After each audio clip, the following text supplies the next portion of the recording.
Captain's log supplemental? Well, I should have listened to our CMO. It turns out the nebula's radiation has been having a regressive effect on us. The entire crew is now in various states of childhood, and the ship's child-proofing systems are making it difficult to lay in a course for home. Hopefully Ops will get it figured out while they're still tall enough to reach the console.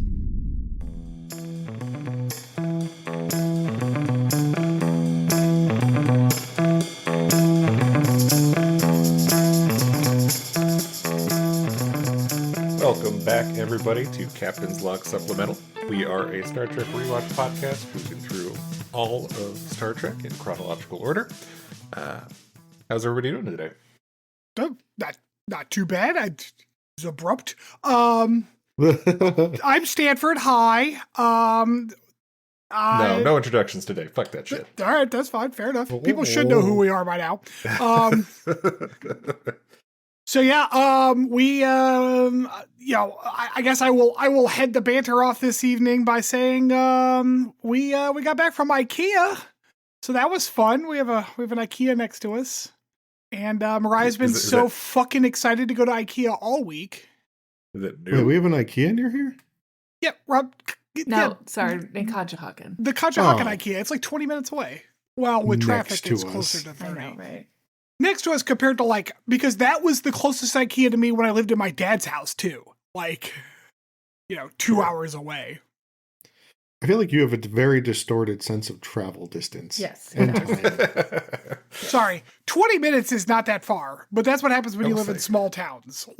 No, I remember hanging out in college and you just casually dropping that. Oh yeah, driving 3 hours to visit somebody, that's nothing. That's the entire ass day. Dude, I've driven 2 hours to have dinner with someone. Yeah. Also, Americans in general have a warped sense of willingness to drive places, it seems like. Yeah, well, our country is very large, so. Yeah. That's a day trip. 2 hours, boat back and two. That's all. That's just a day trip. It's fine. There was someone on I don't know, some Tumblr or Reddit thing from years ago, but he was like, this British person's like, I said I'm from such and such, and this American said that he knew somebody from such and such, and those towns are nowhere near each other. I would never. How am I supposed to know everyone from that town? And someone in the replies hey, Americans, I looked it up. This town is less than 5 miles from him. It's like an 8-minute drive. It is funny. Didn't he know someone from there too? I don't remember well enough, but it would be funny. That would be funny. Thought he ended up knowing the person or whatever. Oh man, but yeah, Europeans have no concept of just how fucking big America is.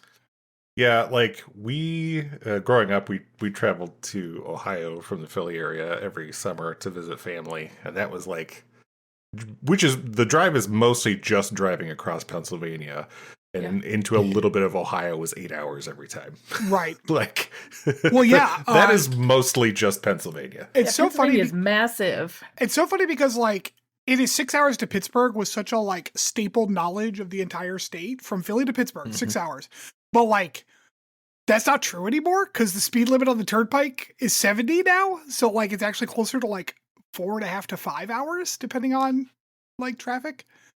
And so my entire concept of how long it takes to get to Ohio is all askew by an hour. Stanford, how long does it take to get to the Philly airport from here? Depends on when you go. 45 minutes, baby. I was going to say, peak traffic, oof. Yeah, there's ways to get around surface street wise around here, but the problem is you have to be on 95 or 76 in order to get down to 95. And there's just not a good way around that. Nope. Oh man. There is not. So I had to replace a tire today on our car. That's fun. You physically did it? No. Oh, jeez. We are so fucking privileged. God damn. No, I was working. Lauren came home and she's like, yeah, I got out of the car and I hear, I'm like, oh no. No, she's lost all that weight though. I don't know. Shut the fuck up. Oh man, I know. Like, did she must have hit something in the fucking parking spot. There's a bunch of construction going on around 70 right now. So I'm sure there's, just she ran over something. But yeah, it had a big gash in it. So cool, $200 some replacement. That's always fun. Oh Jesus, yeah. Just a fun Wednesday expense. It was too big of a slash to like patch, I guess. Oh yeah. I feel like I had a tire with a leak back in college. I got that patched. But like, I didn't if you have run like over just anything. like a small puncture in it, you can patch it. But, I feel like ever since then, every tire I've had go out, like you get out of the car and look at it, and it's just like shredded rubber. Like there was no a patch is called a new tire at this point. It's yeah. Yep. So then we took a look at the other tires too, so we'll probably need to replace a couple more too before we do our, because we are, speaking of driving to Ohio, we got a family reunion coming up we're gonna have to go to. So we're gonna in Ohio? a 10-hour drive. Yeah. Mm-hmm. Where in It's Ohio? Hold on. My dad just texted me the address. It's actually at the old Emmerich family farm. It is listed on Emmerich Road in Kensington, Ohio. Ew, wait, what? You have a family farm? How am I just finding out about this? This is not something we have owned recently. Like they just basically people from the family just rebought the farm. But it's kind of wait, where does a bunch that of mean our family originates from? Do you have like some scallywag Uncle Con man that sold the farm in like an ill-fated gambling den? I mean, probably. That's amazing. But yeah, so that'll be fun. Get to see a lot of people I don't see often, and plus probably some I've never met before. So that's crazy. So you actually have a road, like your family has a road named. I say that, but like Yes. there's lots of fucking shit named after my family, but that's neither here nor there.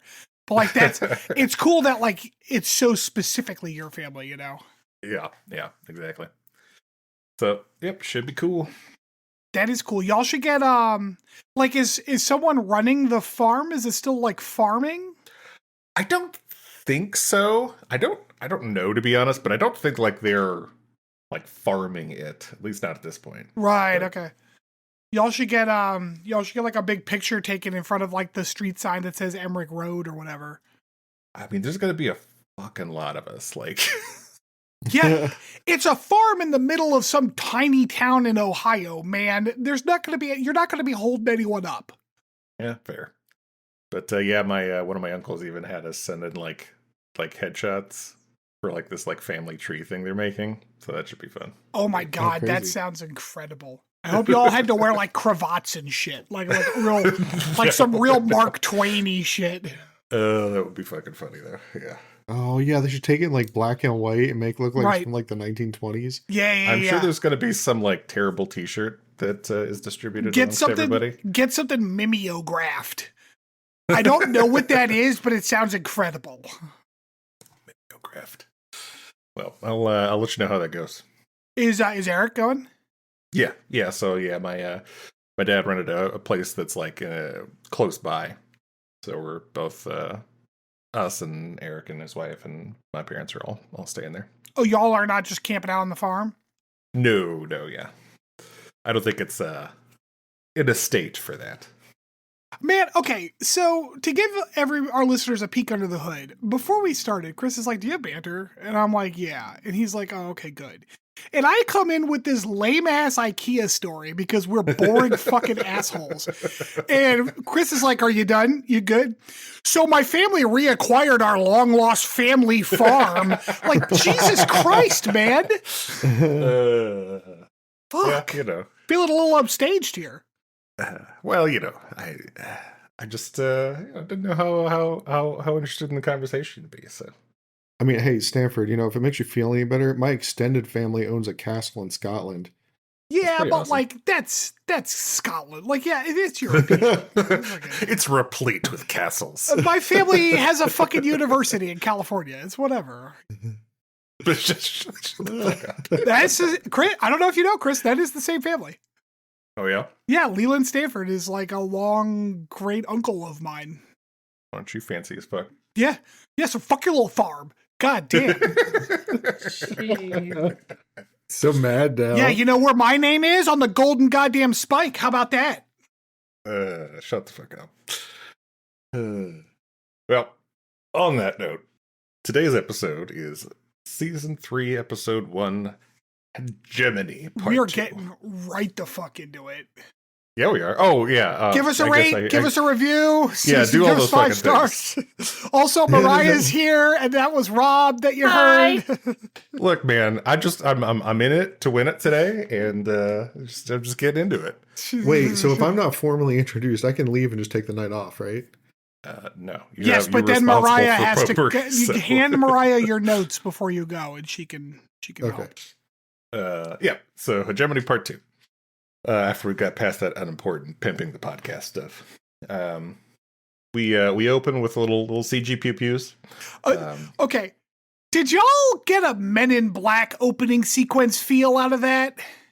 Because it was like come to mind. No. It was like weirdly like up tempo music, and like the zooming through all of the like Gorn ships into the ship it felt very like the opening cinematic to the original Men in Black. I think I get what you're saying. Did it as well.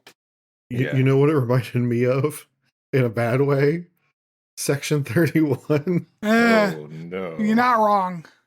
Like, especially with like the black tactical uniforms that Pike was wearing afterwards, I was like, oh god, oh my PTSD's flaring up wicked bad.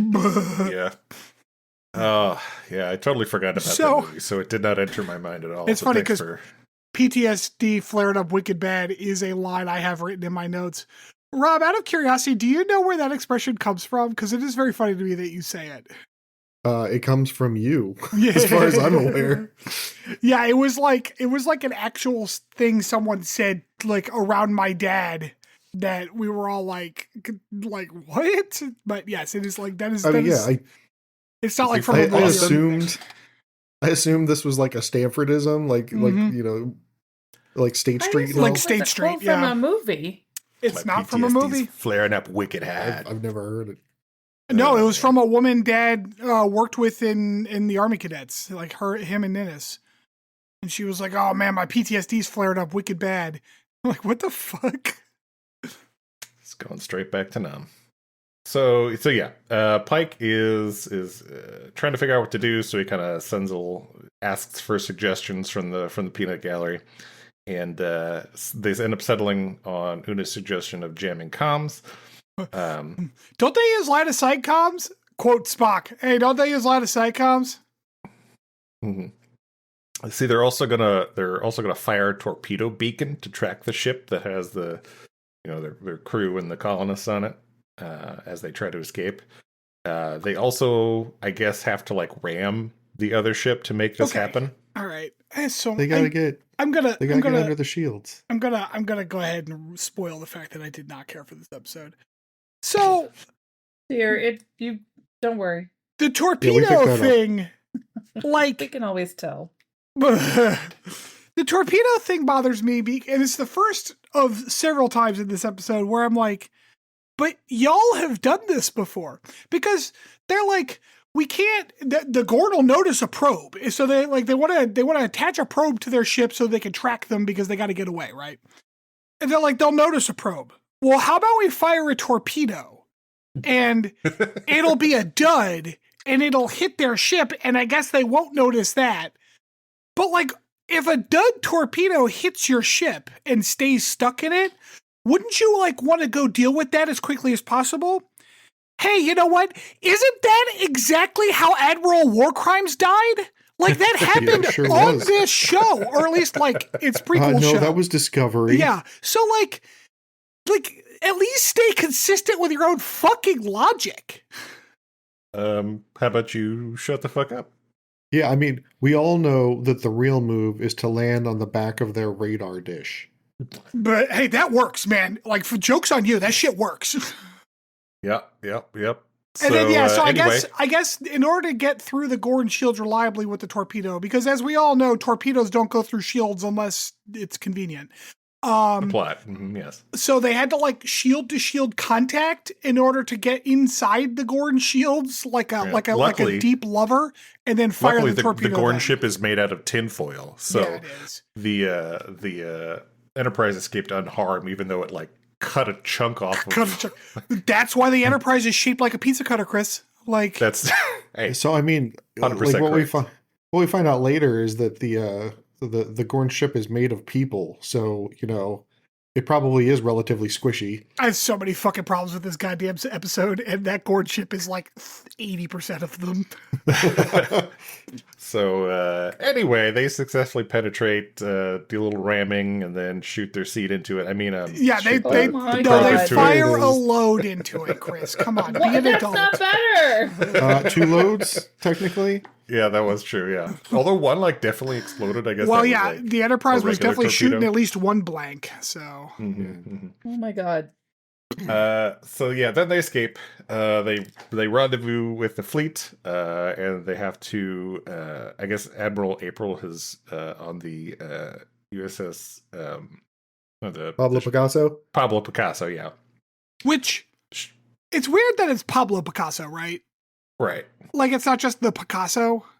Yeah, I thought that. I think naming it after a painter in general was an interesting choice. I think but- that's fine. Like it's a cultural icon, sure, whatever. Yeah. But like, we got a full legal name on that one. Yeah, it's not just like Nimitz or something like that. It's Right, just the whole, right. whole fucking name. Yeah, it's a good point. Although to be fair, maybe it's like maybe is he Spanish or Mexican? He is from Picasso? Spain. I want to say Spanish. Spain. Maybe it's like a Spanish thing that you don't like abbreviate someone's last name like that. So Couldn't tell you. I could be being incredibly racist right now, but they're also European, so Yeah.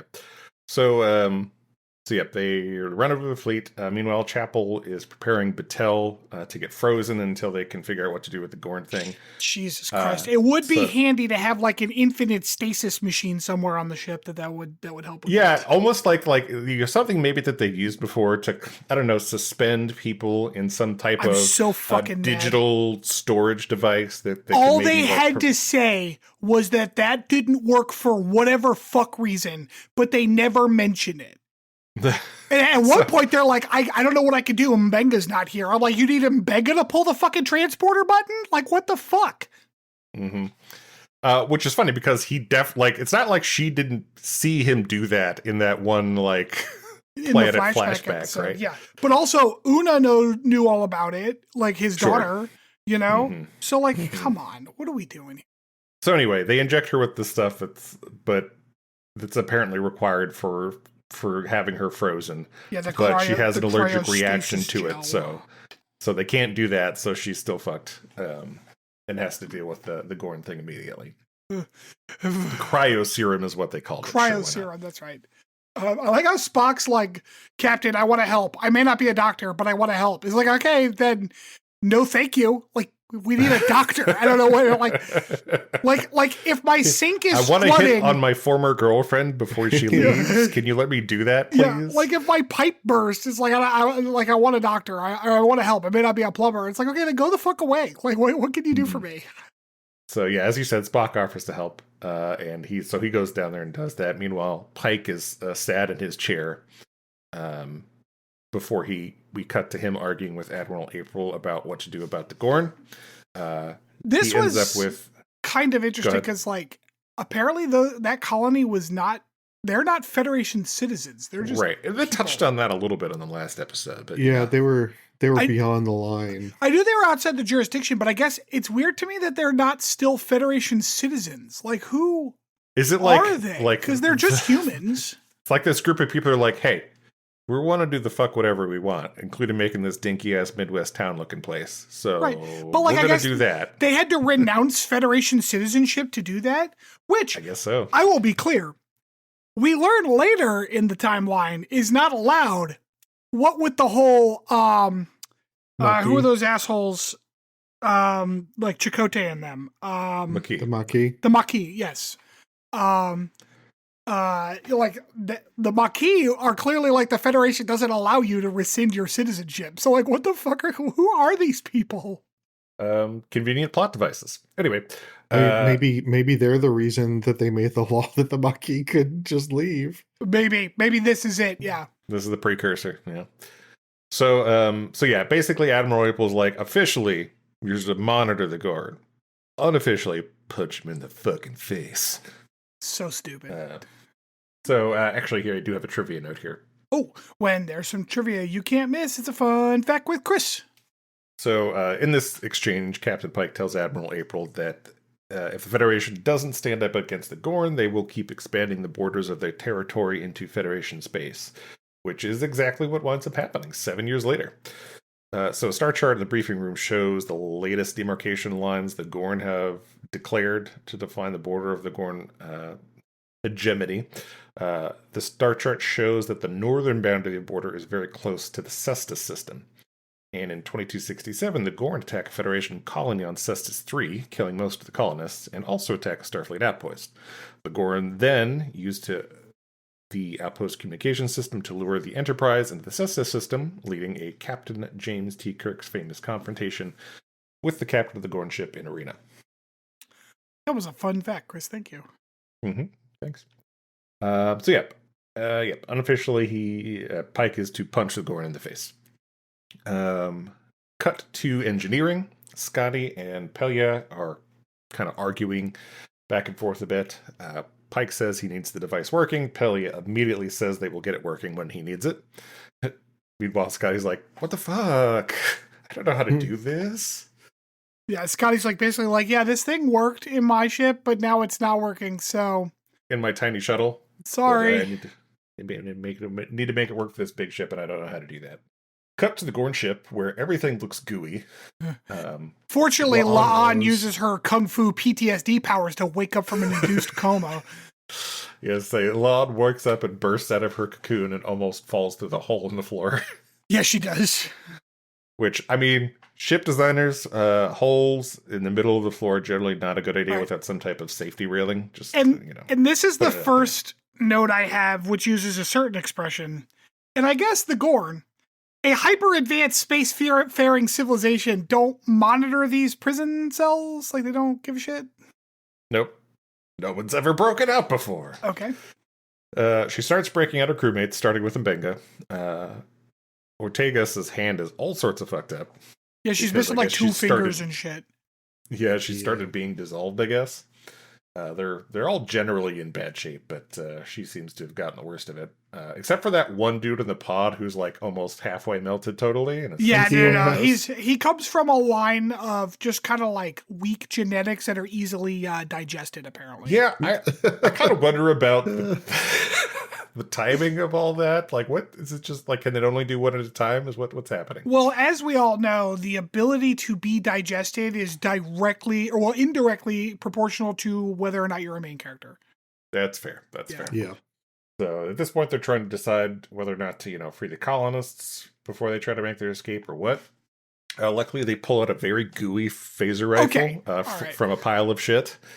So they're in these digestion pods, and Pornstash suggests that they're basically the ship is effectively rendering them into some kind of fuel or food or something, right? Yeah, it's nutrient something. Yeah. And then he's over here you can see a waste pylon where there are things that the ship is not able to digest that end up in this pile of crap over here, no pun intended. They're a hyper-advanced spacefaring civilization.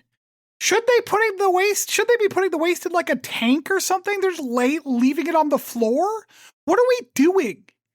And I have this issue because in Arena, Captain Kirk very specifically says, despite the fact something to the something akin to, despite the fact that he looks like a monster, I need to remember that this man is just as technologically advanced and civilized as I am. He is the captain of a ship just like me. So, the 60s is going to be less racist than this fucking modern show? What are we doing here? What are we doing? What's going on?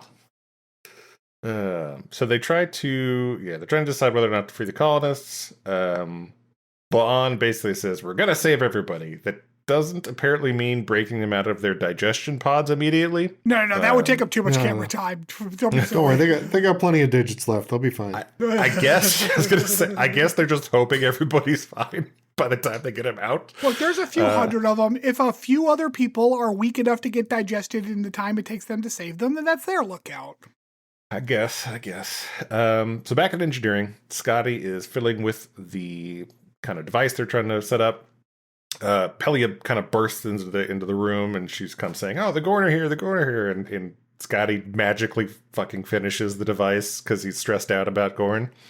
To be honest, didn't work that hard. He just kind of snapped some things together. He just kind of he snapped a couple of things, flipped a couple switches, and boom, it was done.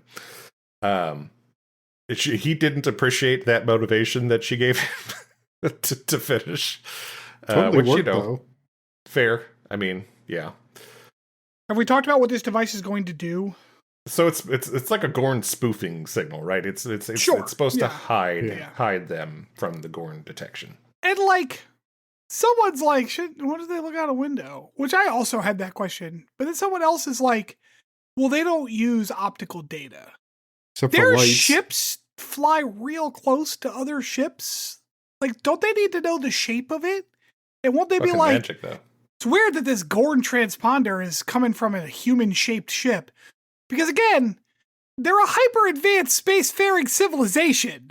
They're not idiots. Yeah, like Yeah, we but- know that they can see outside the ships because they communicate with flashing lights to each other. Oh, Jesus fucking Christ. Yeah, you're right. God damn it. What the fuck? Hey, have you two tried shutting the fuck up? God. God damn it. God damn it. That's a good fucking point, Rob. Fucking hell.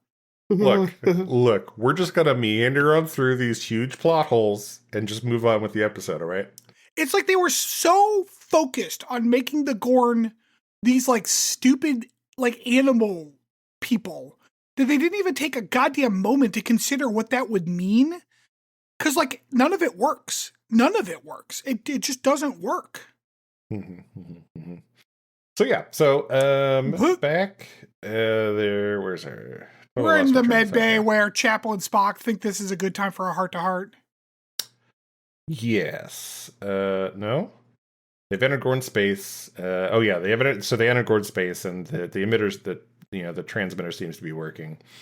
They detect that the ship that they're trying to track down is in a binary star system, so off they go there. You know what? All right, hold on. I'm going to headcanon real quick. Maybe the Gorn and the fighters that clearly flew up to the Enterprise and were like, that's the Enterprise. They were probably like, you know what? This is above my pay grade. I'm not dealing with this shit. Like, I'm not paid to do this. Fuck this shit. And they just kind of moved on with their lives. Like, that would be much better. I did appreciate Pike's handy dandy infection status readout on his captain's chair. Yeah. Like, yeah, you have the Patel Gornometer. Yeah. Like, well, that's handy. Okay. Which is Just- funny because like they didn't need to put that in there. No, it's just a sphygmogormometer. Like what I fucking. Gordometer. Yeah, there we go. So yeah, in sickbay, their treatment simulations are coming up with 100% deadly. So obviously not great for Patel. Spock, for some reason, at this point, decides to apologize to Chapel, which I'm not sure. I'm not really clear on what he's apologizing for. Of course you don't, because you're a man. Yeah. Okay. Welcome to my world. Explain it. Explain it. If I have to explain it to you, then it's even worse. I don't know what to tell you. Explain Look. it, Stanford. Okay, here's what I'm going to explain, Chris. The writing is bad. Because as far as I can tell, what Spock is apologizing for is after Chapel sang about how much she was Happily. great, Gleefully how much saying. better her life is going to be without Spock in it. He had the audacity to quietly walk away without confronting her about it. So therefore, he's the asshole. Yeah, good point. You're right. What So was come I on, thinking? yeah, come on, Chris. What the fuck, man? Be an ally. Just like in his face saying, like she saw him. She sang it to him, like Yeah. It's not like she was just singing to her friends and didn't know he was there. Oh man. So yeah, they're They have some, relationship conversation, whatever. They're basically breaking up, whatever. One of the treatment methods Spock suggests at this point for Captain Battelle is microscopic debulking, which is a real-life surgical procedure used in treating cancer and other malignant growths. Also, just like a man to come in and assume the woman hasn't already tried the thing that she's a professional at. So, because literally, as he said that, her scan said, yeah, I had just finished running that scan, dumbass. And no, it's not going to work. So yeah, that is a thing in real life. So after chemotherapy happens and the surgeon removes remaining macroscopically visible tumorous tissue, the focus on removing any remaining microscopic cancer cells that could use the tumor to regrow. It involves removing thin layers of tissue under where the visible tumor was removed, and that's why it's microscopic debulking. Ew. Yep. So at this point, they think of Uda's Illyrian DNA to save the day, which, sure, why not? Let's just lean into that. Oh, we'll use that fucking callback. Not the teleporter thing, but sure. Sure, Una's blood can fix it. Mm-hmm. The away team and the Gorn ship at this point are making their plan and are trying to convince themselves about how good of a plan it is. They don't seem convinced. Portstash is funny here, though. Yeah, he is definitely the comic relief in this little. There are times when Pornstash seems like the only sane person in this show. You're not wrong. Yeah. I feel like the hard thing with him is he makes wild swings between being the most reasonable person on the show and being unreasonably terrified. Sure. There are times where he's just unprofessional. Mm-hmm. I don't know. Yeah. I mean, I don't know. I feel like it's hard for us to judge sitting comfortably in our suburban homes on how unreasonably terrified he is of Gorn and shit. That seems a little harsh on our side. Look, he is he's just demonstrably more terrified than everybody else around him, which makes him stick out. Yeah, the only sane person. Now, to be fair to Lon, her kung fu PTSD powers did get her out of that coma. So, obviously, Pornstash isn't the correct way to do things. Sure. Back on Enterprise, Una and Uhura are going over their finding on links between stellar activity and Gorn actions. Una also tries to cheer up Pike here. I have loved the fuck the rules attitude. I don't remember what that's about. Yes, because Mitchell is clearly very tired.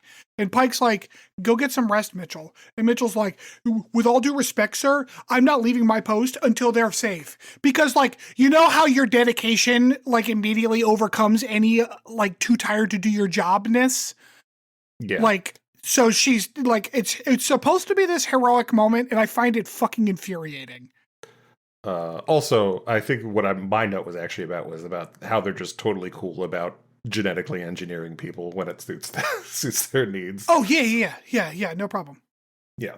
Just shut the fuck up, man. I mean, so anyway, Battelle isn't happy when she finds out about it. Battelle was pretty upset at the end. Yeah, that's true.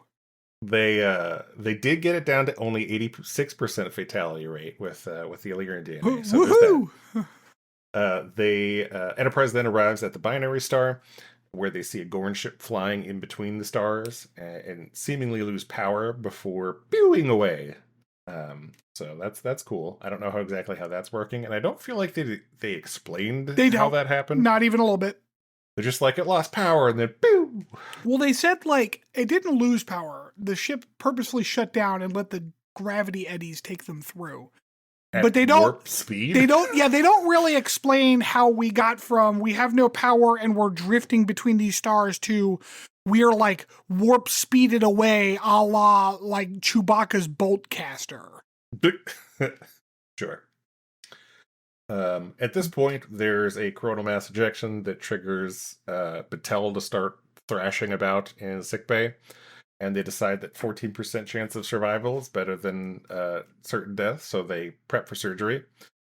Meanwhile, as the bridge ponders going through the stars, a whole buttload of Gorn ships come through the opposite way.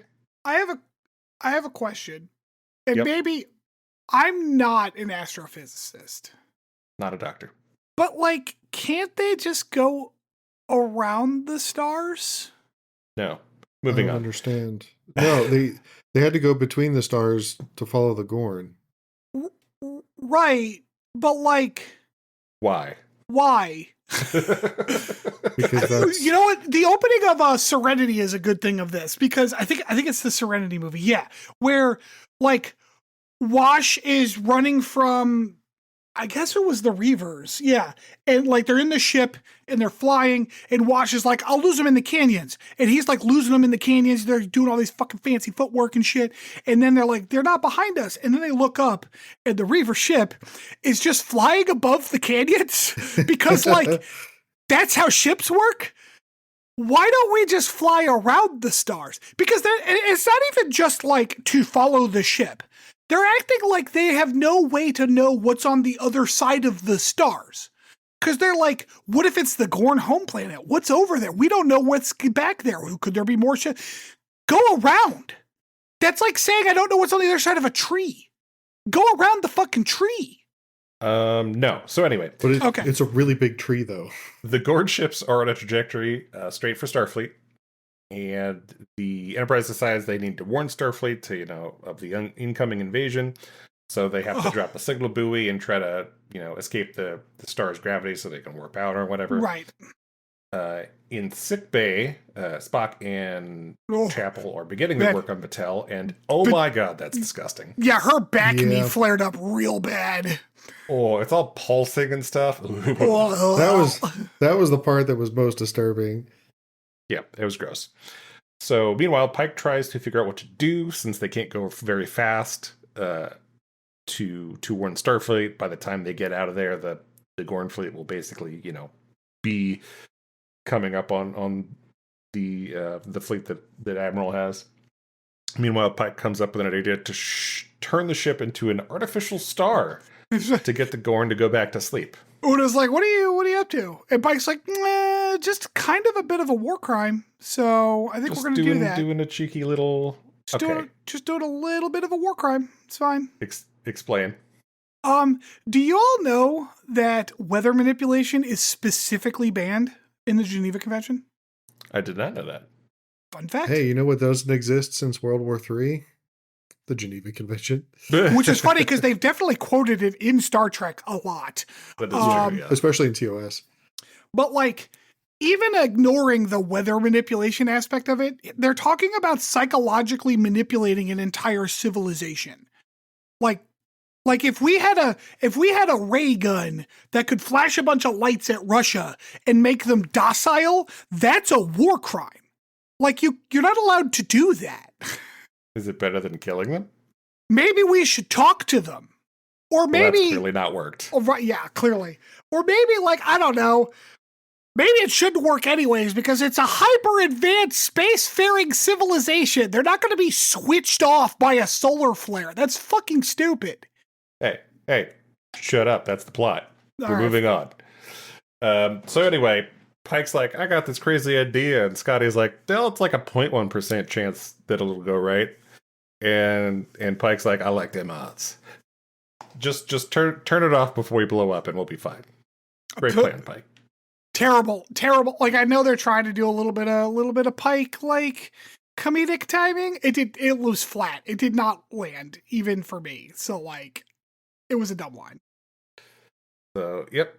And we get some more pustule close-ups Yeah, we back do. in sickbay. Wow, Which are gross. Wow. They really focus in on the pulsing, too. It's Yeah, very because gross. Chapel's do. got her, like, gourd succomatic or whatever the fuck device is. Yeah, the thing was It looks awesome. like that thing from the Matrix that sucked the thing out of Neo's belly. Mm. Yeah. Yeah, so they're about to operate, and then Spike says, wait, let's satiate them instead No. and then try to treat it. Let's appease the Gorn hatchlings. It worked for Hitler, so like we should totally do that. It'll be fine. Yep. So that's the new plan. Back on the Gordon ship, La'an has some non-flashbacks here. Mhm. As she manages to turn on the lights. She also finds some transport codes in the terminal she's messing with, and says this will allow them to save the colonists by beaming them out. At this point, the Gorn shows up and silly troops. Oh yeah, sure. Yeah, they were on the ceiling, weren't they? I was too busy still laughing about the Gorn computer, which is so fucking ridiculous. There are 4 lights. Gorn USB drives, just like a big old fucking pustule she's holding in her hand. Yep. So yep, the Gorn are rushing them. One does a sneaky from behind, though. Porn Stash gets pimp slapped across the room. I know. I was like, oh no, porn stash! Her stash gets slapped across the room. Yeah. And There's Ortegas, a meanwhile, sentence. goes to hand-to-hand combat this giant lizard monster, which is just a fantastic idea. I would and say, she- to be fair, it worked, but like it didn't. I Actually. mean, she did get impaled on its claws for her trouble, though. Yeah, so. no. All she did was distract it long enough for Lon to put that gun straight to its leathery fucking scale neck. Yeah, and pause for dramatic effect Fuck before yeah. killing it. I'm surprised she didn't drop a one-liner. Yeah, I was gonna say, yeah. She didn't pull it immediately. It was there was time for dramatic effect. Blew its fucking head up. Yep. Meanwhile, Enterprise executes its star plan, and it starts glowing real fucking bright. I like to think that, like, on the Gorn ship, there's some scientists going, what are they doing? Oh, they're trying to make, like, a hibernation flare? Well, that's stupid. Why would we fall for that? Like, we can see them doing it. Joke's on you, it works fucking perfect. Yeah, dude. I know. Like, So they the Gorn have ship- transporters, so they obviously have scientists, but no, I guess fuck them. Before we get there, though, the crew on the Gorn ship make it to one of those little Gorn fighters, and a very injured Ortega still has to fly because nobody else can, I don't know, push the sticks forward.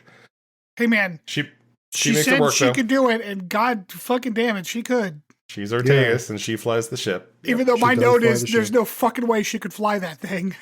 Dope. Several Gorn fighters are pursuing, though. We get into like slow motion wiggly camera mode when we cut to the Enterprise while they're doing their star thing, because I guess we Right. had to do some type of camera effect for this. And the Gorn are like on their, like the Gorn that passed the Enterprise and said, hey, Steve, because he had the Steve transponder up. Mm-hmm. Like they had to turn the transponder off in order to activate flare mode. Mm-hmm. So those Gorn are on their way back to come like, you're not Steve. They're coming back, right? Mm-hmm. Pike's plan, which, again, to be fair, worked. Pike's plan is that if the hibernation flare goes off, that's an instantaneous fix. Like the Gorn just immediately start honk shoeing. Like there's no transition whatsoever. Hey, they beat it back to their beds first, and then they honk. They do, yeah. They're like, oh shit, the sheets are getting cold. Like they run back to their fucking beds. Yeah. So they pick up La'an's communication from the little Gorn fighter as they're trying to run. We get kind of shots of the Gorn turning around and heading back into their, binary star warp tunnel, whatever the fuck it is. And it worked. Good job, everybody. And the show does not trust us because Una had to say basically to the camera, we did it. We triggered a long hibernation in the Gorn. Thanks, Una. Yeah. That was literally the whole fucking plot. Like, we were here the whole time, man. What the fuck? So during some point of that, they managed to beam the colonists off of the ship that they were on. Not sure exactly how that happened. Well, it's because they got Lon him. brought back the USB. Yeah, with But all that transponder also codes. couldn't beam the people on the Gorn fighter off immediately. Because the Gorn, okay, so of all the things in this episode, that one was fine because theoretically the transponder information on the USB led them to the digestion pods, but the people on the Gorn fighter weren't there anymore, so those transponders weren't useful. But they were useful enough that Scotty was able to hack into whatever why they do we have need to dry it out? Why not just make it happen all at once? Look, all I know is Ortegas is bleeding out, and Membegas wakes her up to say, stay with me, which is not the proper treatment for blood loss. If someone falls asleep while they're losing blood, you let them fall asleep, because that is a slowed heart rate, baby. Like, oh my God, fall asleep. Sure. So, yep, as I was going to say, meanwhile, Ortegas is bleeding all over the Gorn console, filling all the little, It's just weird blood everywhere, yeah. Yeah. Yeah, very gross. Anyway, they get beamed out too. Apparently, whatever Spock and Chapel did worked well enough with Batel. We don't see any of that, but yep, it did a good job so Batel's stable. We also get told at this point that Ortegas is critical but stable, so we know she's going to survive. Right. And Pike goes to see Batel. Pike's dad, what kind of Christian is he, Rob? This seems like something you would know. Doesn't Pike say he's Episcopalian? That sounds right. Okay, then that might be because he starts saying the Lord's Prayer, which is like Protestants wouldn't do that, but I guess Episcopalian might. That's just a weird one to pick. Fun fact, Episcopalian is a kind of Protestant. Yeah, but they're also very Catholic adjacent, aren't they? They are, yeah. Essentially, they just said, like, okay, They're king's Catholics the Pope now. without the Pope. Well, no, that's the Anglicans. The Anglicans are kings the Pope. Oh, the Episcopalians, those are just American Anglicans, aren't they? Yes. Oh, okay. So yeah, they might, like, the Catholics do that kind of shit. So maybe they would say the Lord's Prayer there. So anyway, he starts to do a prayer, but Patel wakes up, and they have a little emotional moment as Enterprise cruises away from the binary stars. And that's the end of the episode. Patel's like, thanks for waking me up. Or I was like, I'm not going to leave you. And Pike's like, oh, don't leave me. Like, you're not allowed to die. And Patel's like, so how'd you save me? And Pike's like, well, you're kind of a genetic monster now. And Patel's like, you motherfucker.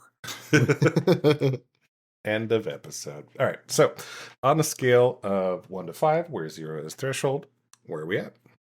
Do you want me to go first? It's a 2 for me. Oh, okay. Yeah. Yeah, like this... It just felt like such a letdown after all the buildup of episode 10 of season 2.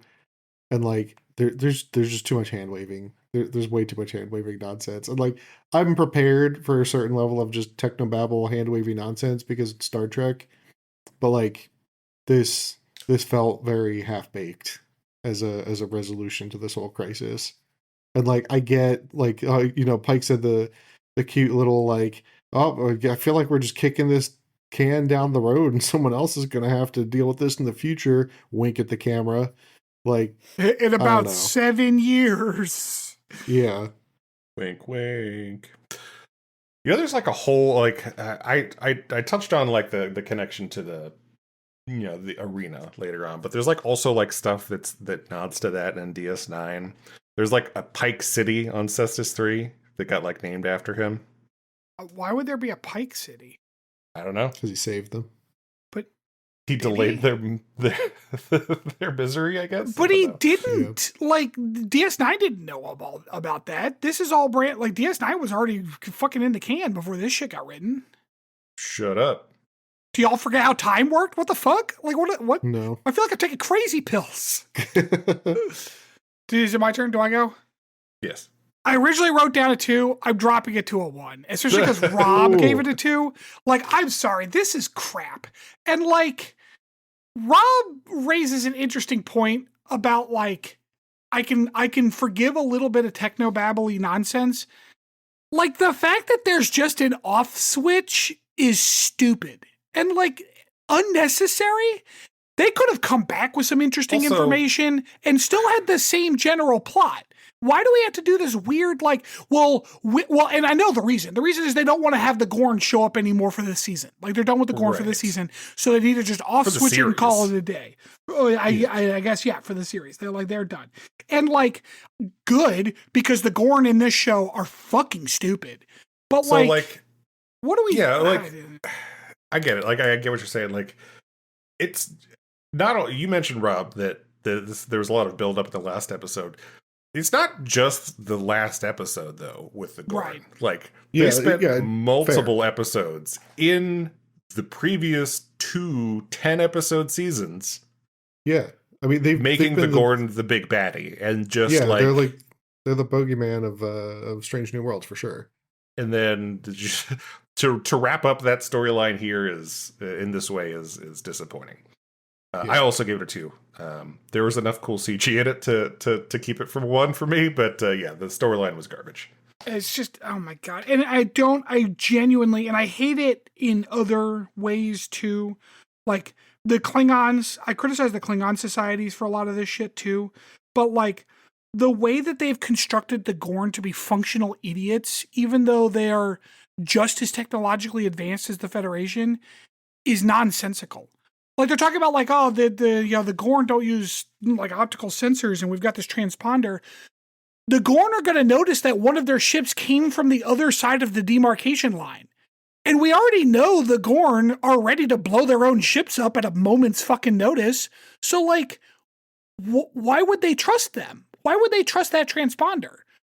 Like, it doesn't make any fucking sense. And this is not me, like, come on, like, let's use some logic. This is shit they told us in this show. Yep. But the showrunners and the writers and the producers or whatever, they were so adamant that the Gorn had to be a, like, an irreconcilable evil. Like, that there was no way to do anything with them other than they are just fucking evil animals. And the reason that always turns out this way is because that's not how people work.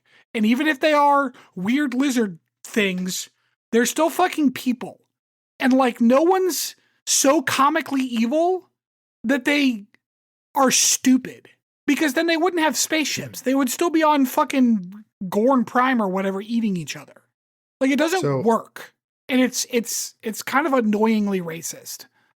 Like, I know we've sort of talked about this before, but honestly, like, I do not have a lot of the same complaints about Kurtzman era Trek that a lot of other people do.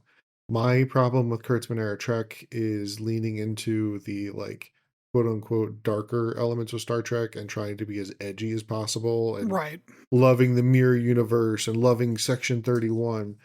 And I feel like this kind of is a result of that. I feel like Kurtzman has a very black and white outlook on the world. And in his mind, things are very simple, even though they're not. And he has to think that way to justify propping up Section 31 as, a necessary evil, because otherwise that argument just falls apart, right? Right. But also, like, to be fair, a lot of people in real life make those same arguments.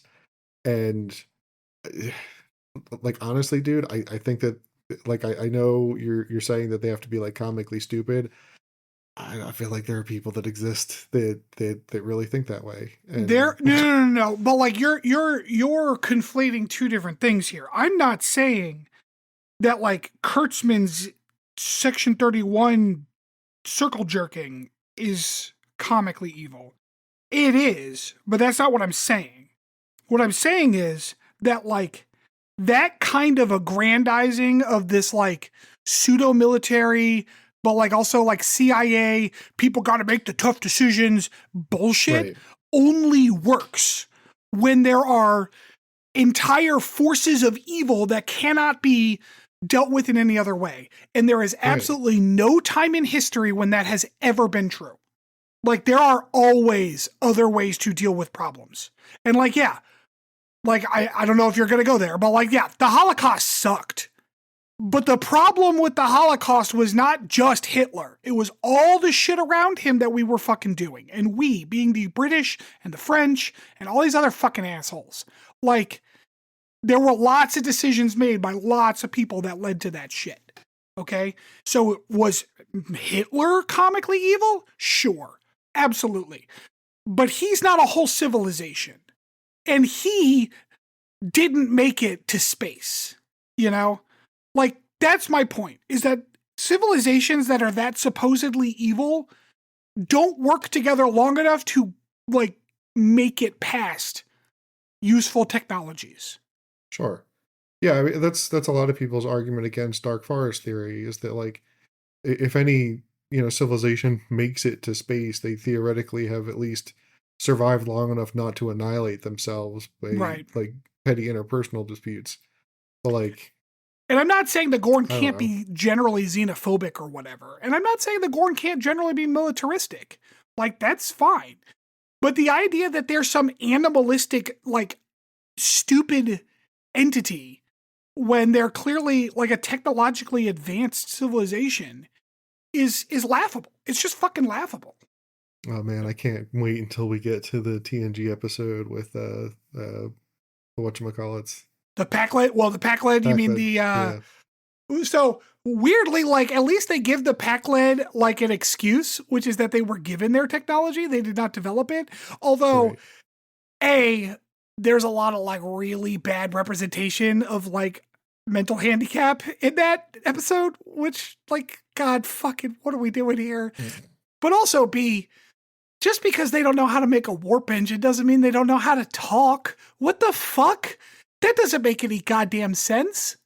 Hey, No, why are you you're getting him not- started on a whole nother thing? Shut up, Rob. Just God damn remember, it. Stanford, you're not a real person unless Hold you have on. That soapbox is in the other room. Give me a second.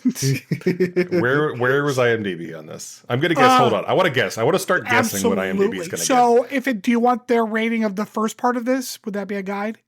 Oh, didn't we say it was a 5? It was a 4 before, right? It was a 4. Yep. Okay. Oh. I'm gonna say this is also a 4. No, I'm gonna say it's a 3. I'm gonna say it's a 3. I don't know, man. I think they gave it a 4 again. I bet They you gave it a 4 again, Yeah. Look, they like CG pew pews. What can I say? which is so Anyway. funny because all the people on the internet are like, "I hate the newer era of Star Trek is just fucking laser shots. I want some philosophy and stuff." But then they're like, "Oh man, but it was cool when the Gorn got all shot up." Like, what the fuck? So yeah, when we come back, we will get a deep dive into some solar flares.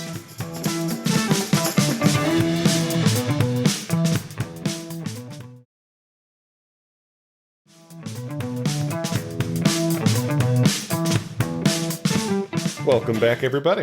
All right, so as I kind of teased before, what we'll talk about today in our deep dive is solar flares. There's obviously a lot of conversation about solar flares in this episode, in relation to the Gorn.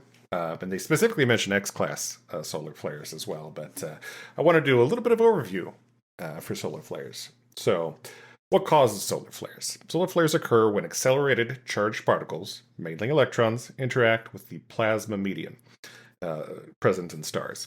Evidence suggests that the phenomenon of magnetic reconnection leads to this extreme acceleration of charged particles. Okay, you lost me. Magnetic reconnection is a physical process occurring in electrically conducting plasmas, in which the magnetic topology is rearranged and magnetic energy is converted to kinetic energy, thermal energy, and particle acceleration. Oh, hey, Chris, Yeah. that didn't help. So I'm gonna move it on. actually, it looks kind of cool when it happens. Like they've done studies like looking at the electromagnetic like field around a star while it's happening. I mean, the sun. The only one they've been able to look at, of course, is the sun. But like, just imagine like a little bulge, right? Like you've seen those diagrams before, Stanford, of like an electromagnetic field where it's got like the little lines that. Yeah, You know, Spock's represent it. got one next to his little scopy thingy. Yeah, Yeah, so like there's when a name flare for that happens, kind of field. it starts to bulge outside of the rest of the star, right? And then all of a sudden it snaps back into place and cracks like a whip. And that's what kicks out the flare. So yeah. So at the sun, this magnetic reconnection happens primarily on what's called solar arcades, which is a type of prominence consisting of a series of closely occurring coronal loops. Can I tell you? So magnetic far, I have lens not been force. able to accurately guess the next word coming out of your mouth through any of these sentences. So these lines of force quickly reconnect into a lower arcade of loops, leaving a helix of magnetic field end connected to the rest of the arcade. This sudden release of energy in this reconnection is the origin of that particle acceleration, where the unconnected helical field and the material that it contains violently expand outwards, forming a coronal mass ejection. I gave your dad a coronal mass ejection last night. So wait, how many is the minimum number of flare required for the sun? I don't know. What? I guess that was two. Making a Thank you, honey. office. Yeah, So what's Office Space interesting joke. is thank you. oh Never mind. They're in too deep, babe. I don't. Yeah, no, I it's fine. don't think we're I'm all too on the same- stupid to understand anything he said, so I'm going to Office Space jokes. Although there's a general agreement on the source of flares energy, the mechanisms Of course. involved are not well understood. So the scientific community at large is with you here, Stanford. It's not clear how that magnetic energy is transformed into the kinetic energy of the particles, nor is it known how some particles can be accelerated into the range that creates flares and beyond. Okay, because there that are was my question, and scientists don't know the answer either. Correct, yes. Believe it or not, really hot stars are hard to study. With that attitude. So Well, there it's are part of- some inconsistencies regarding the total numbers of accelerated particles. Which Have they sometimes seems to tried be- going there at night when it's not as hot? Good call. Good call. Well, it's part of the reason why they sent the Parker Solar Probe was to like At figure some nighttime? of this out. Shut the Yeah, fuck they up. sent it at nighttime. Got it. Okay. All right. So you mentioned that X class are the bad ones. So solar flares are measured by the peak flux, which is the amount of energy that passes through a given area of the X-rays emitted by the flare, which is measured in watts per square meter. They're classified into 5 categories: A, B, C, M, and X. Excellent. Hey, I got a question. I have a follow-up question. No follow-up questions. Oh, okay. I'll keep it till the end. An X-class solar flare reaches 10 times more energy than an M-class, and 100 times more than a C-class, so on and so forth. Logarithmic. Yes. So the strength of an event within classes is noted by a numerical suffix ranging from 1 to 9 in classes A to M. For example, M2, M1. However, X being the highest letter, it can go way above 10. There are flares more than 10 times the power of an X1, so X-class flares range much higher. The most powerful flare recorded was on October 28th, 2003, during the last solar maximum. This may be a dumb question. Okay. It's a dumb question. So we went A, B, C, M, X. Uh-huh. And the way it's like a decibel logarithmic system. So like B is 10 times stronger than A, C is 10 times stronger than B, D or M is 10 times stronger than C, and then X is 10 times stronger than M. And because there is no letter after that, they let X go as hard as it needs to. Yep. I'm not a scientist. So maybe the answer to this is no. But are the scientists aware that they skipped a bunch of letters? I am assuming this is some type of Roman numeral situation. I'm guessing. That's purely I have no a guess. idea. That also doesn't make any sense because then it would go from 100 to 1,000 to 10. Yep, that's fair. Yeah, I don't know. Because it feels like you could just do okay, we're gonna go A, B, C. All right, then do D, then E, then F. Then it's like if you keep getting more than 10s, you just keep going. So now you've got 10 to the 26th available. At least they don't have an S tier, okay? Yeah. The highest recorded was October 20th, 2003. It was so powerful it overloaded the sensors measuring it, which cut out at X17. The flare was later estimated to be at about X28. So, powerful X-class solar flares can damage or even permanently fry electrical components or satellites, cause radio and other wireless communication blackouts, or expose passengers on airlines to elevated levels of ionizing radiation, especially in polar regions. Is that bad? It is bad, yes. Oh, okay. And can even cause intense voltage surges in power lines, damaging electronic equipment, and fry power grid, causing widespread blackouts. Wait, a solar flare has been strong enough to fuck up a power line on Earth? The 2003 flare damaged numerous satellites, even ones that had been put into safe mode. Astronauts on the ISS had to shelter in place in the shielded core of the station. Commercial aircraft traveling over the North and South Poles had to be rerouted, and it caused an hour-long power outage in most of Sweden. Also made pretty auroras visible as far south as Texas. And in I feel like I remember that one. Are you going to talk about Belgium? Because that's what this. Did event all the always chocolate reminds me of. melt? No. Oh. No. It's very funny actually. Do you have it in your notes, Chris? Because that's like I Not remember this event. specifically Belgium, but I do have other specific events noted. So can I bring up what happened in Belgium because it's very funny. Sure. So in an election in Belgium, a candidate got an extra like 4,000 votes allegedly because of the interference from That's funny. the CME. Yeah, it was pretty funny. Oh, so the Sun just cast a vote.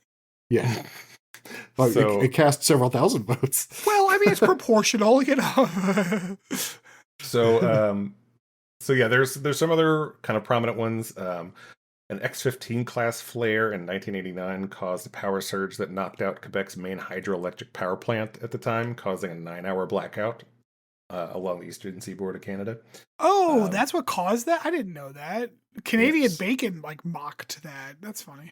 Yeah, so the most famous, although not properly recorded, was the Carrington event. It is the most powerful geomagnetic storm on record. It peaked September 1st of 1859 with a CME that created strong auroral displays that reported all over the globe, even at the equator. The flare introduced so much energy into Earth's magnetic field it caused telegraph wires to spark, started fires in telegraph stations, and even electrocuted telegraph operators. Some telegraph machines were even able to be powered by the geomagnetically induced current from Earth's electromagnetic field, allowing them to clearly send and receive messages for over 2 hours, even though the machines were disconnected from their power supply. Oh my goodness. Dude, How the fucking- people in 18 whatever must have been losing their goddamn minds. That must have been fucking wild to them. It really must have, yeah. Yeah. It's like, oh, the demons in our telegraph boxes are finally rebelling against us. Like, Yeah. what other explanation could they possibly have had? So while they obviously didn't have the technology to properly measure them, they estimate that the Carrington event was caused by at least an X-45 class flare. Oh, Dang. man. So yeah, a solar flare of that magnitude in modern times would pretty fuck us up pretty fucking bad. Yeah, but like, we know for a fact because we've studied them that that's not going to happen, right? What do you mean? Oh Like, no, that our- needs our to be the satellite- last sentence out of your fucking skull, Chris, that's not going to happen. Our satellite infrastructure is very susceptible to it, especially all the shitty like Starlink ones, because like they're really simple little boxes we're just launching into orbit. Like they're not really well shielded for an event of that magnitude. So to kind of give you an Starlink satellites can't repel shit of that magnitude. so the solar cycle is basically like an 11 Earth year cycle. It typically ranges from several solar flares per day during the solar maxima to less than one every week during the solar minima. Additionally, more powerful flares are less frequent than weaker ones. For example, X10 class plus flares occur on average about 8 times per cycle, so 8 times per 11 years, whereas M1 class minors occur on average about 2,000 times per cycle. That makes sense. Yeah. So yes, who knows how long it would be before we get one that powerful again, but it's certainly possible. So, yeah, So you know what's that is really sad about What's that? CMEs? You know what's really sad about coronal mass ejections? What's that? So like the majority of the stars in the universe are red dwarfs, right? Or at least inside of our galaxy. Mm-hmm. They do have a habitable zone. However, it's pretty close to the star because they tend to not be very bright. And that puts planets around a red dwarf at risk of being tidally locked to the star. So that's the first problem. The second problem is that despite their size, they have like much higher rates of like stellar flares than like M or G class stars, or not M class, G class. We have a G class star. So like they're the most common ones in the galaxy that we're aware of, but like they're probably not going to have life around them, which is kind of sad. I don't know. Yeah, it turns out it's pretty hard for life to fucking grow. Go figure. Yeah. I mean, the universe is a pretty harsh place. Have there not? Okay, so like one of the ways we could tell how bad the Carrington event was Uh-huh. because not just the like telegraph becoming in fucking possessed or whatever, but also like global Aurora. auroras. Yes. Yep. That is the kind of thing that there would be record of previously if that had happened previously. Has there been records of that? I don't know. No. Because if not, then it's probably not. It probably doesn't happen very often. Because if that had happened, we would have like for example, a Chinese record of that from as early as 1500 BC, right? So there's thousands of years of data in there. It's so cool because when you go back and look at previous stellar events like that, there are recorded supernova that were visible to the naked eye that have been recorded in Rome and in ancient China.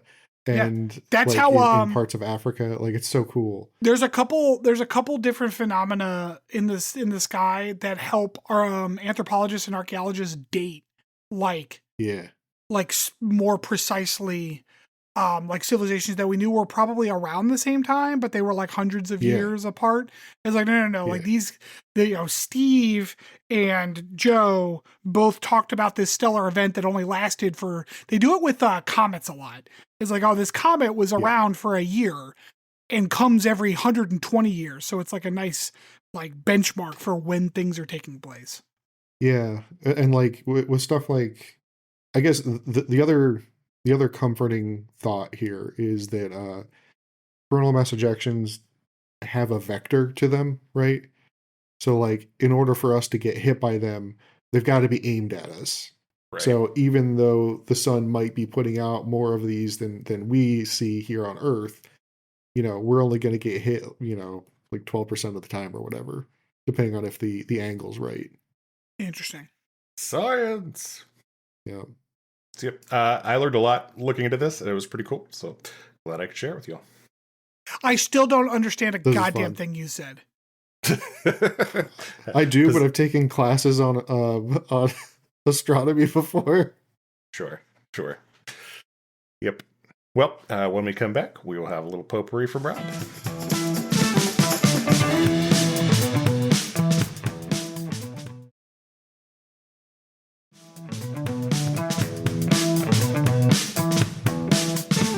Welcome back, everybody. For this week's episode, this was, again, I think not a great episode, right? Other not great episodes include basically anything to do with the mirror universe, in my humble opinion. So I thought for this week we could do a mirror universe flip where I'm going to name some characters, and you guys are going to describe, in a couple sentences, how you think they would function in the mirror universe. These are characters that were not in the mirror universe previously.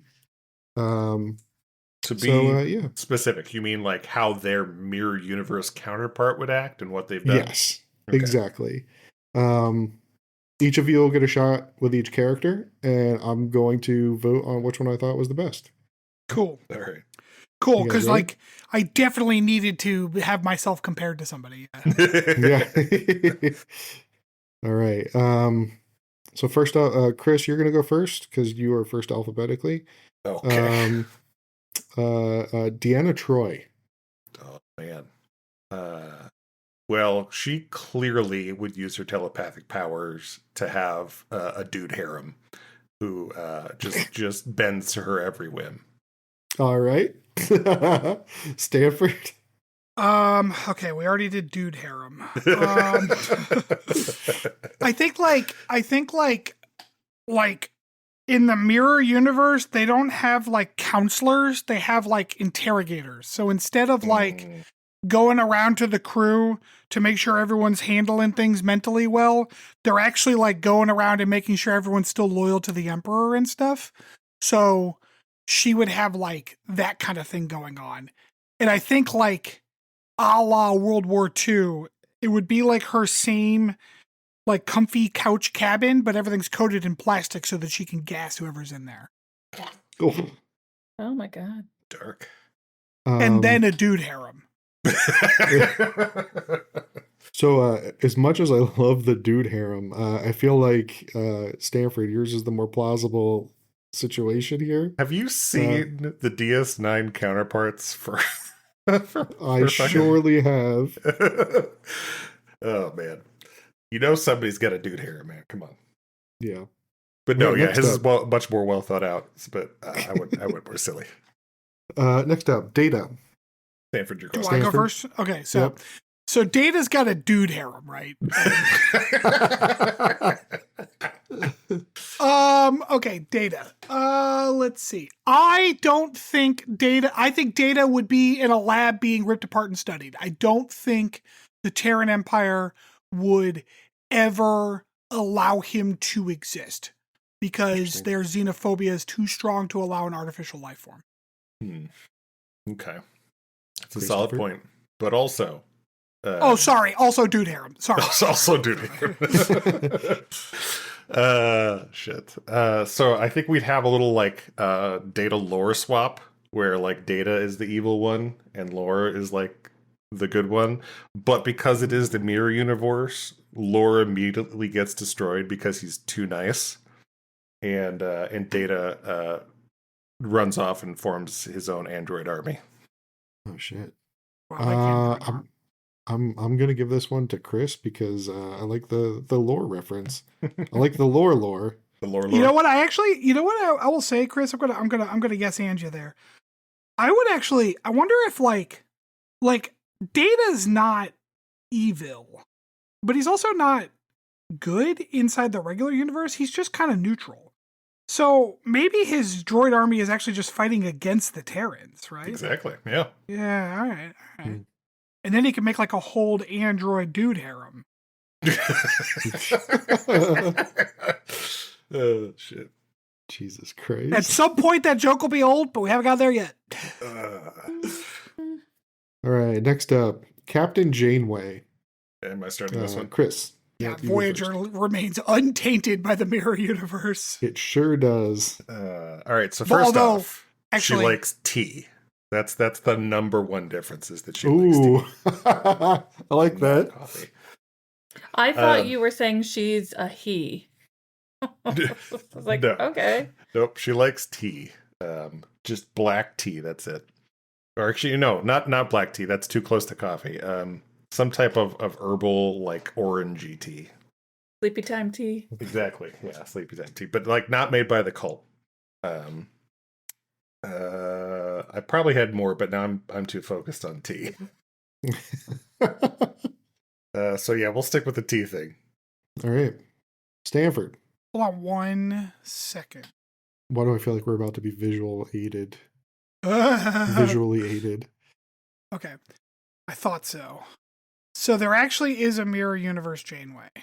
Is it like in comics or a book or something? Prodigy Oh. went to the mirror Oh. universe. And I'm trying to remember. It doesn't say it in the memory alpha, but I feel like I remember she drank tea because that was the joke. Oh, really? That's funny. Even the whales are evil. Yes, that's it. Prodigy's mirror episode was fucking hilarious. But yes, there actually was an evil Captain Janeway. She was just generically evil. But okay, but ignoring that, so Voyager Janeway. So like the conceit of the mirror universe is that she is going to like the same basic principles are going to take them into like the same general events. She will not get lost in the Delta Quadrant because she would immediately seize the caretaker array and send them back. I think that was my thought too. I was just thinking about that. I'm like, well, she just would have sent them back immediately. Right. Like there's no ifs, ands, or buts about it. So interestingly, I think Janeway has and then like she would be executed because she let her, like she let the Maquis get away. Right. Like, or, you know, or like she wasn't able to fulfill her mission properly and she would be executed. All So right. yeah, it's like she has a short career. Yeah. Likes tea and dead. Sorry, Chris. I'm giving this one to Stanford. That's It's very fine. plausible. You act like I put a whole lot of effort into that. And on the caretaker array, dude harem, like just Dude harem. just fucking Just dudes whole everywhere. dude harem. Yeah, dressed like Riker in that one episode. All right, Stanford. Next up, Yep. Riker. So Riker's in a dude harem, right? And like, you all need to stop laughing at my dumb joke. So, It's a good joke. Riker, boy, Riker ends up dead because, because Tom kills him. Because they find that planet where Tom's there, and then Riker and Tom have like an altercation, and it's like, well, you're still just a lieutenant, but like we all know that in the mirror universe, rank is basically killed to earn. So Tom is only incentivized to take his clone's place because like he's a commander, whereas Tom's just a lieutenant. So like it's almost inevitable that Tom would just kill Will. And then like at the end of the episode, Picard says something where we know that Picard knows that Tom took Will's place, but it's all like, but of course he did. What other option did he have, you know? Interesting. Okay. I like it. So for my Riker, he's an incel, right? He's a misogynistic incel. Oh shit, that's good. Fuck.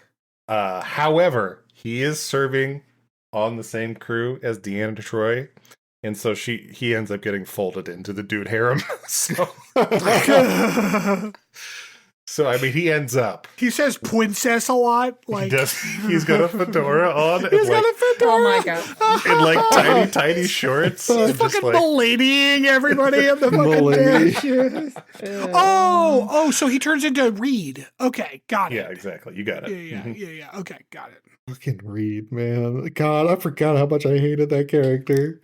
Jesus Christ. This one is legitimately tough. Because I brought it Riker back around. miladying is a strong argument. That is a strong argument. Well, like it's so like anti-Riker, right? Because he's the ladies' man, Exactly. and now he's smooth. He's charming. He plays a trombone. Not in the mirror Yeah. universe. He's probably gonna play some bullshit like a sousaphone. He plays like that fucking like mouse keyboard thing. So he just goes. Oh yeah, or maybe just a keytar. Just the guitar, yeah. No, you know what? He doesn't play an instrument because he doesn't have time because he's practicing his katana skills. Solid. That's a good point. Oh my god. I'm gonna give this one to Chris. I feel like this is I like... also vote Commander Incel. Yeah. Like I like it because he's getting yanked into the dude harem by force. By force, yeah, by absolutely. Deanna Troi. Mm-hmm. All right. I don't remember his turn. It is Chris. Travis Mayweather, because he was not in the Mirror Universe episode in Enterprise. Was he not? He was not. Wait, yes, he was. Fuck you. Was he? Yeah, because he was like, what's his face's little fucking sycophantic bodyguard, and he was not wearing sleeves the whole time, and he grinned. That's true. That's a good point. I know, because I saw a lot of his arms, and I was not enjoying it. Was he really? Yeah, he was a Mako. That's what it was. He was a Mako. He was the commander of the Makos on Enterprise. Man, I don't know a goddamn thing about solar flares, but you throw an obscure Star Trek trivia at me, I got you fucking covered. All right, we're backing this one out. Chris, Captain Ake. Who's Captain Ake? Starfleet Academy. Oh, dogs. Oh, she got her dogs out. Okay. Dogs. All right. So she wears shoes. Well, so I mean, There are two ways for that fact to go Mirror Universe. Oh man, yeah. Which way do I want to go with this? Do you want me to go first, since I kind of like spilled the? Yeah, you go ahead. Okay, so like straight up foot fetishist, and like not hiding it.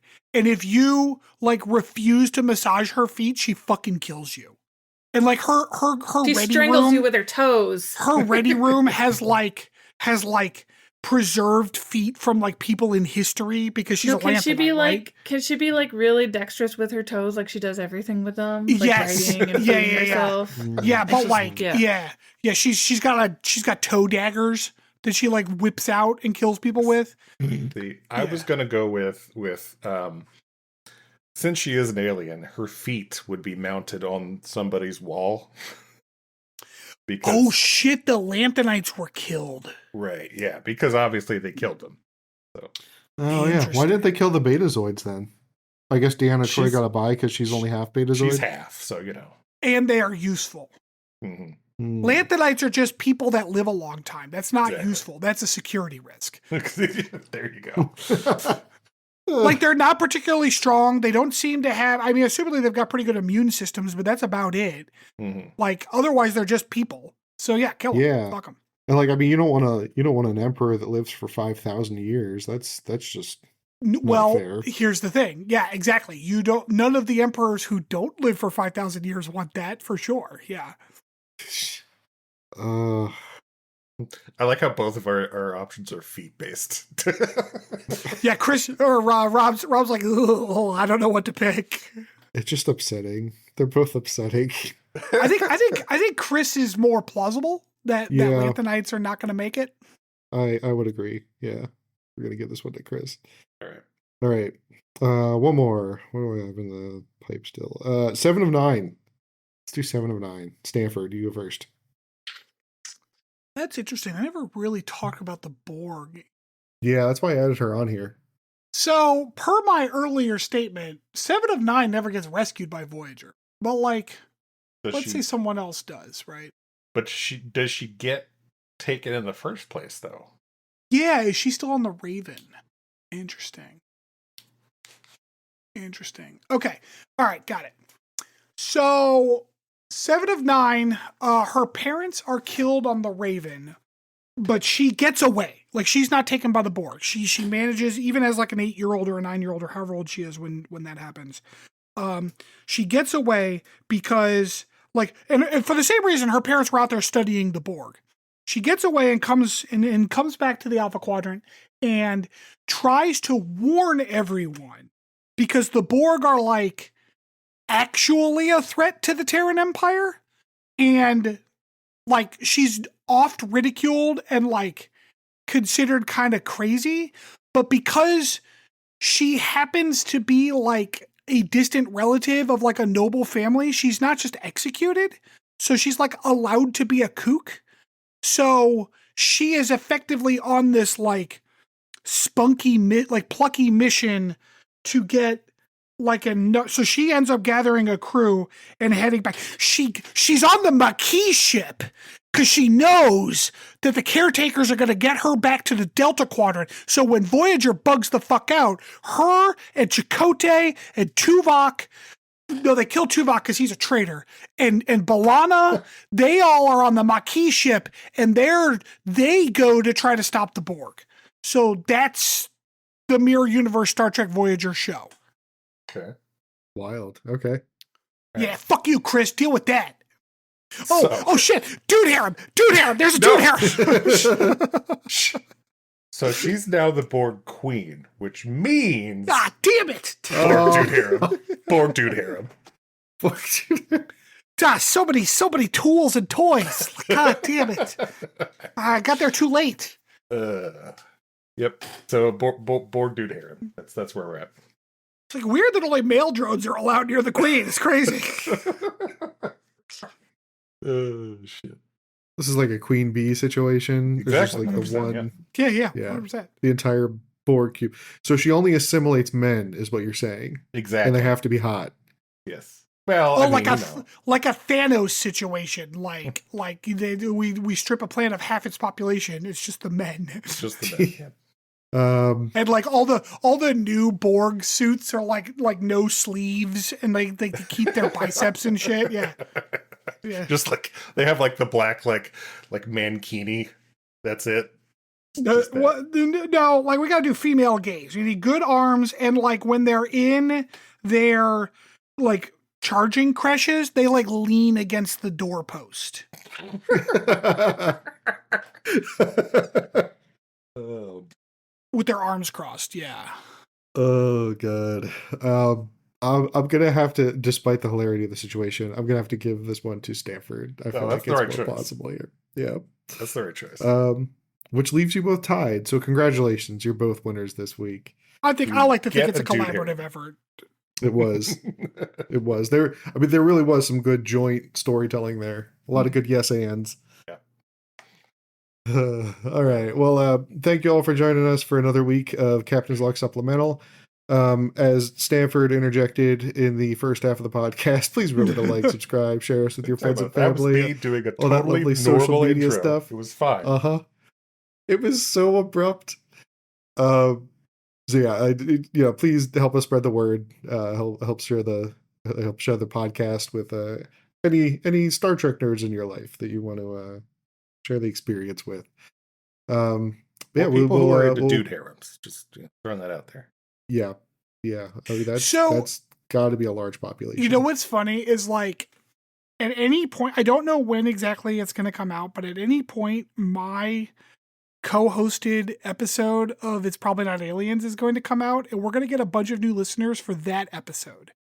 And so every time we say something in one of these episodes, I'm like, is this the one? Is it going to be Dude Harem? They're all coming into Dude Harem. Oh my God. I mean, you know what? It's a good world to come into.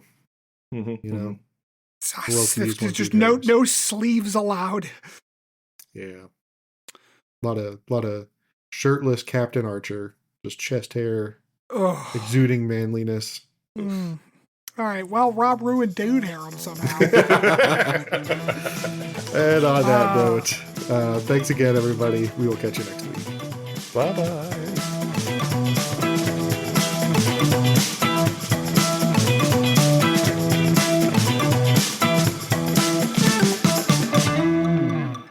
Thanks for listening to Captain's Log Supplemental.